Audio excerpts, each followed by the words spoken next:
अस्सलाम वालेकुम दोस्तों, वेलकम है आपके मेरे यूट्यूब चैनल पाइपिंग नॉलेज में। Today we are going to discuss about pipelines. Pipeline specially जो है द पाइपलाइन कंस्ट्रक्शन, अगर हम बात करें pipeline construction, laying the pipe to serve the intended purpose. कुछ पर्पस होता है जिसकी वजह से हम पाइपलाइन के लेइंग करते हैं। बेसिकली यहाँ पे दो टाइप हैं, पर्पस है दो टाइप के। There are two kind of pipelines, मतलब दो टाइप के पाइपलाइंस होते हैं। फर्स्ट वन है लिक्विड और सेकंड वन है गैसेस। मतलब आप स्पेशली ये समझिए कि जब आप पाइपलाइन लेइंग करेंगे तो दो टाइप के पाइपलाइंस होंगे। फर्स्ट लिक्विड ट्रांसफॉर्मेशन और gases transformation. The construction of both pipelines are similar, मतलब दोनों पाइपलाइन को इंस्टॉल करने का जो मेथड है, जो वे है, वो सिमिलर है। आप गैस ट्रांसमिशन करें या फिर लिक्विड ट्रांसमिशन करें। The construction of large scale cross country pipeline, जैसे large scale cross country means long way में आप पाइपलाइन ट्रांसपोर्ट कंस्ट्रक्शन करते हैं, तो इन्वॉल्व द मल्टीपल एक्टिविटी। उसमें बहुत सारी एक्टिविटी होती है। अगर हम स्टार्टिंग की बात करें तो पाइपलाइन के कंस्ट्रक्शन को अगर हम स्टेप बाय स्टेप समझने की कोशिश करें, the construction of pipeline is a multi step process.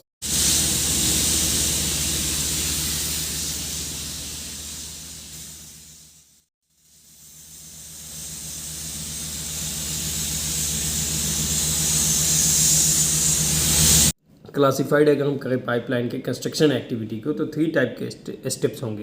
पहला है pipeline pre construction activity, pipeline construction activity and pipeline post construction activity. तो अगर हम पाइपलाइन की कंस्ट्रक्शन करने का अगर प्लानिंग करेंगे तो हमको तीन टाइप से कंस्ट्रक्शन एक्टिविटी करनी होगी। Pre construction, construction and after that post construction activity. अब जैसे प्री कंस्ट्रक्शन एक्टिविटी में बहुत सारे पॉइंट्स है, वो आपको फॉलो करना है। पोस्ट कंस्ट्रक्शन एक्टिविटी में ड्यूरिंग कंस्ट्रक्शन एक्टिविटी में बहुत सारे पॉइंट्स है पाइपलाइन में, वो उसको फॉलो करना है। कि as a engineer somebody ask you कि what is the pipeline pre construction activity. अगर आप प्री कंस्ट्रक्शन एक्टिविटी में आप क्या क्या करते हैं जब पाइपलाइन की कंस्ट्रक्शन एक्टिविटी होती है, तो आप उसमें ऐसा कह सकते हैं कि पाइपलाइन की कंस्ट्रक्शन एक्टिविटी में सबसे पहले होता है सर्वे, जो आपका रिकॉन्सेंस सर्वे होता है, वो सर्वे करेंगे। सेकंड वन है डिटेल इंजीनियरिंग सर्वे, जब आप सेकंड टाइम सर्वे करेंगे तो डिटेल इंजीनियरिंग के साथ सर्वे करेंगे। थर्ड है कि आपको परमिट एंड क्लियरेंस लेना होगा। सपोज़ कीजिए कि आप पाइपलाइन से एक्टिविटी कर रहे हैं और उस एरिया में कोई रेलवे स्टेशन आ रहा है या ओवर ब्रिज आ रहा है या रोड कंस्ट्रक्शन रोड आ रहा है, तो आप उसके लिए आपको परमिट एंड क्लियरेंस लेना पड़ेगा उस सर्वे के लिए। ठीक है, ओके। कैडेस्ट्रल सर्वे, मतलब ये डिफरेंट टाइप का सर्वे, कैडेस्ट्रल सर्वे।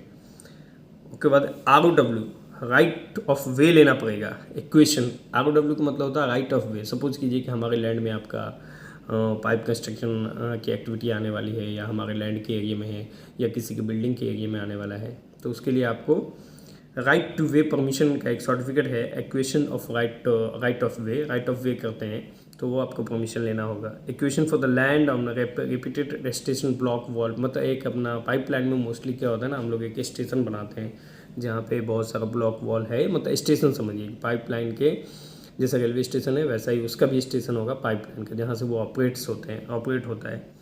अब then going for the approval for the QA/QC procedure. तो ये जो है वो प्री कंस्ट्रक्शन एक्टिविटी है।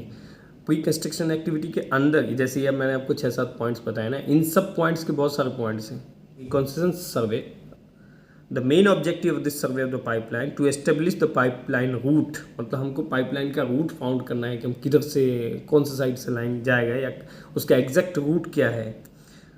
अब जब हम लोग इसका सर्वे करेंगे तो उसमें ये चीज़ों को माइंड में रखना होगा कि पॉपुलेटेड एरिया को अवॉइड करना है, फॉरेस्ट को अवॉइड करना है, माइनिंग एरिया जो है उसको अवॉइड करना है। अब उसके बाद ये भी नेक्स्ट पॉइंट है, जब आप सर्वे में जाएंगे तो आपको ये माइंड में रखना है कि हमें keep the number of crossing to minimum, मतलब आप नंबर ऑफ क्रॉसिंग को मिनिमम करेंगे। क्रॉसिंग हो सकता है रोड क्रॉसिंग, हो सकता है ब्रिज क्रॉसिंग, हो सकता है रेलवे स्टेशन क्रॉसिंग, हो सकता है रेलवे लाइन क्रॉसिंग, हो सकता है इलेक्ट्रिकल का कोई बहुत सारा केबल हो या बहुत सारी चीज़ें हो, तो उसका जो भी क्रॉसिंग होगा तो आप उसको मिनिमाइज करके चल लें। To ensure the approach to the ROW, आप राइट टू वे लेने के लिए सपोज़ कीजिए किसी बिल्डिंग के नीचे या बिल्डिंग के आसपास में आपका पाइपलाइन कंस्ट्रक्शन आ गया, तो उसके लिए आपका जो बिल्डिंग का लैंड का ऑनर होगा उससे ROW यानी कि राइट टू वे सर्टिफिकेट आपको लेना होगा। तो दिस इज़ द रिकॉन्सेंस सर्वे है, रिकॉन्सेंस सर्वे की डिटेल है। इसी तरह हमारा जो अगर प्री कंस्ट्रक्शन एक्टिविटी